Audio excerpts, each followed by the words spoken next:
Assalamu alaikum and hello to all students.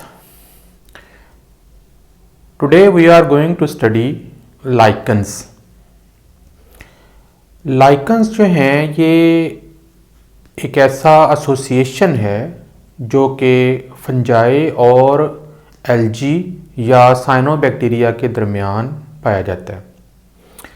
तो mutualistic association एक ऐसी एसोसिएशन होती है जिसमें दो मुख्तलिफ तरह के स्पीशीज़ और दो मुख्तलिफ तरह के जानदार मिलजुल कर ज़िंदगी गुजारते हैं। ये म्यूचुअलिस्टिक एसोसिएशन जिसे लाइकन्स कहा जाता है, ये आम तौर पर ऐसी जगह पे स्टार्ट होती है जहाँ पर ना तो अकेले एल्गी ग्रो कर सकते हैं और ना ही अकेला फंजाई ग्रो कर सकता है। तो ये दोनों फिर मिलकर किसी बेर रॉक के ऊपर या किसी चट्टान के ऊपर या किसी लैंड के ऊपर ग्रो करना शुरू कर देते हैं और दोनों मिलकर ज़िंदगी गुजारते हैं और एक दूसरे का बेनिफिट हासिल करते हैं। तो आइए देखते हैं कि ये एसोसिएशन जो है वो कैसे कायम होता है। तो ये मेरे पास एक डायग्राम है लाइकन की। तो इसके नीचे अगर आप देखें तो यहाँ पर चट्टान है, रॉक है, बेर लैंड है, जहाँ पर ये एसोसिएशन जो है उसका आगाज़ होता है। शुरू में यहाँ पर कोई एल्गी का स्पोर आकर गिरता है और उसके साथ ही एक फंगस का स्पोर आकर गिरता है और वो दोनों जो हैं वो इकट्ठे जो हैं वो ग्रो करना शुरू कर देते हैं। अगर हम यहाँ पर देखें तो ये जो नीचे ब्लैक वाला हिस्सा है जो आपको नज़र आ रहा है, ये बॉटम लेयर है और ये आम तौर पर फंगल हाइफी जो हैं उनसे मिलकर बना होता है। उसके दरमियान में अगर आप देखें जो कोई ब्लू एरिया में आपको नज़र आ रहा है, ये एल्गल पार्टनर हैं मोस्टली, लेकिन इसके अंदर भी फंगस के हाइफी जो हैं वो मौजूद होंगे। और फिर सबसे ऊपर टॉप के ऊपर भी आपको फंगस की लेयर जो है वो नज़र आ रही है। तो इस तरीके से फंजाई के हाइफी और एल्गी, जिसमें साइनोबैक्टीरिया भी हो सकते हैं, ये मिलकर एक एसोसिएशन बना लेते हैं जिससे लाइकन कहा जाता है। अब इसमें एक दूसरे को बेनिफिट क्या होता है कि जो एल्गी है ये एक ऐसी जगह पर नहीं ग्रो कर सकती जहाँ पर पानी अवेलेबल ना हो, साया अवेलेबल ना हो, तो उसको रोशनी और डेजिकेशन से बचाने के लिए उसके साथ फंगस जो है वो ग्रो करती है। अब फंगस जो है वो दूसरे एनिमल से इसे बचा लेती है खाने के लिए कि एल्गी को कोई खाए ना, जैसे इंसेक्ट खा लेते हैं या एम्फीबियन वगैरह फंगस के ऊपर जो है वो फीड करते हैं। तो एल्गी जो है वो फंगस जो है वो एल्गी को प्रोटेक्ट करती है। उसके बदले में जो फंगस है वो एक ऐसी जगह पर नहीं ग्रो कर सकती जहाँ पर न्यूट्रिशन ना हो, तो एल्गी जो है वो ग्रोथ करती है, फोटोसिंथेसिस करती है, अपने लिए भी ग़िज़ा बनाती है और फंगस को भी देती है। दोनों जो हैं वो मिलकर ज़िंदगी गुजारना शुरू कर देते हैं। लेकिन जब भी हम फंगस में और एल्गी की बात करते हैं तो जब हम लाइकन की टाइप की बात करेंगे तो हमेशा फंगस का नाम ही आता है। एल्गी जो है या अलगल पार्टनर जो है वो आमतौर पर हम उसको इस्तेमाल नहीं करते। तो बेसिकली जो हमारे लाइकन्स हैं ये एक ऐसी एसोसिएशन है जो फंजाई और एल्गी यानी साइनोबैक्टीरिया के दरमियान एक एसोसिएशन है, म्यूचुअलिस्टिक एसोसिएशन है।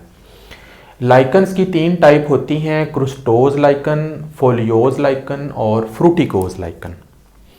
अगर हम क्रस्टोज लाइकन को देखें तो ये क्रस्ट लाइक होता है। क्रस्ट मीन बारीक पाउडर या बारीक बारीक भुरभुरी चीज़ की तरह जो है ये मौजूद होता है।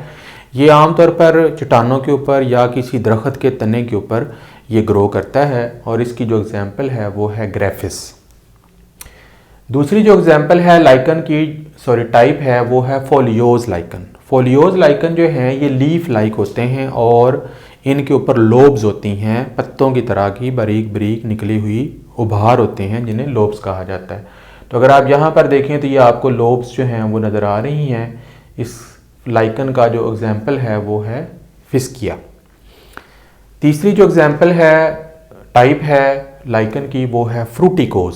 फ्रूटिकोज जो लाइकन होते हैं ये रिबन लाइक होते हैं, इनकी बॉडी जो है वो रिबन शेप होती है और आम तौर पर ये जो रिबन होता है ये ब्रांच्ड होता है। इसकी एग्जांपल जो है वो है क्लेडोनिया। तो अगर आप इन तीनों में से किसी एक भी लाइकन का क्रॉस सेक्शन काट कर देखें तो वो हमें ऐसे ही नज़र आएगा। नीचे की तरफ जो है वो फंगल पार्टनर होगा, मिडल के अंदर जो है वो एल्गल पार्टनर होगा, उसके ऊपर फिर साया करने के लिए सरफेस के ऊपर जो है वो फंगल पार्टनर होगा। तो फंगल पार्टनर जो है वो डेजिकेशन से बचाता है। इसके अलावा सनलाइट जो बहुत ज़्यादा एलजी को अफेक्ट कर सकती है उससे बचाता है, और एनिमल जो प्रीडेटर्स होते हैं जो एलजी को खा सकते हैं उससे बचाता है।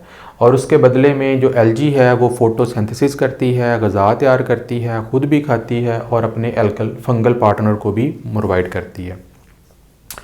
ड्यूरिंग ग्रोथ जब लाइकन ग्रो कर जाते हैं तो उसके बाद फिर इनके अंदर जो है वो स्पोर भी बनते हैं। इनके जो स्पोर्स हैं उन्हें सोरिडिया कहा जाता है। सोरिडिया जो हैं ये बनते रहते हैं और एक जगह से लाइकन जो है वो फट जाता है और वहाँ से ये स्पोर जो हैं वो टूट टूट कर निकलते हैं और हवा के ज़रिए डिस्पर्स होकर जहाँ पर गिरेंगे वहाँ पर नया लाइकन जो है वो मौजूद उगाएगा या पैदा हो जाएगा।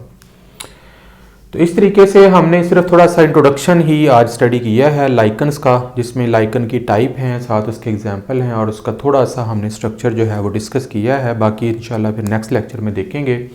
अब हम इसके कुछ फ़ायदे जो हैं वो देख लेते हैं कि लाइकन जो हैं वो हमारे फ़ायदे में किस तरीके से आते हैं। तो कुछ लाइकन जो हैं वो हम इंसान और जानवर एज ए फूड के तौर पर खाते हैं। तो बहुत सारे ममालिक में लाइकन्स को खाया भी जाता है, एनिमल्स के लिए चारे के तौर पर भी इस्तेमाल किया जाता है। अगर आप पहाड़ी इलाकों में चले जाएँ, ठंडे आर्कटिक और सब आर्कटिक जो एरियाज़ हैं वहाँ पर एक एनिमल पाया जाता है जिसे रेंडियर कहते हैं। तो रेंडियर जो है वहाँ पर क्योंकि इतनी ज़्यादा वेजिटेशन नहीं होती तो वहाँ पर एक लाइकन ग्रो करता है जिसे रेंडियर मॉस कहते हैं। तो वो मॉस नहीं होता बल्कि वो एक लाइकन होता है जो फंगस और एल्जी से मिलकर बनता है। तो रेंडियर उसे बड़े शौक़ से खाते हैं। रेंडियर जो है ये एक बैल जैसा एनिमल है जो पहाड़ी इलाकों पर पाया जाता है। इस तरीके से रेंडियर मॉस जो है ये आमतौर पर एनिमल्स की फूड के तौर पर जो है वो इस्तेमाल होता है। इसी तरीके से दूसरा जो फंक्शन है लाइकन का वो as a source of food है। उसमें एनिमल्स भी आ जाते हैं, ह्यूमन बीइंग भी आ जाते हैं। कुछ दुनिया के कुछ ममालिक में इंसान भी इसको एज ए फूड के तौर पर इस्तेमाल करते हैं। इसके अलावा जो लाइकन्स होते हैं ये बायो इंडिकेटर्स होते हैं। बायो इंडिकेटर का मतलब होता है कि ये एक ऐसी जगह पर ग्रो नहीं कर सकते जहाँ पर पोल्यूशन होगी। तो इसलिए किसी भी इलाके की पोल्यूशन को जानने के लिए अगर वहाँ पर लाइकन्स ग्रो कर रहे हैं तो इसका मतलब है वहाँ पर पोल्यूशन कम है या ना होने के बराबर है। और अगर वहाँ पर आप लाइकन को नहीं देख पाते या वो ग्रो नहीं करते तो इसका मतलब है कि वो एरिया बहुत पोल्यूटेड है, हैवी पोल्यूशन वहाँ पर मौजूद है, इसलिए आपको वहाँ पर लाइकन्स उगते हुए नज़र नहीं आएंगे। इसलिए इन्हें बायो इंडिकेटर के तौर पर भी इस्तेमाल किया जाता है।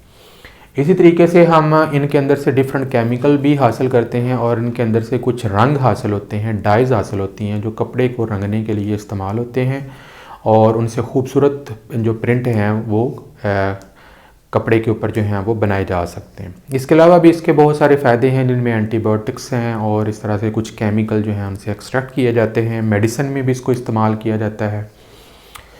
तो आज के लेक्चर के लिए इतना ही है। इंशाल्लाह सी यू नेक्स्ट लेक्चर।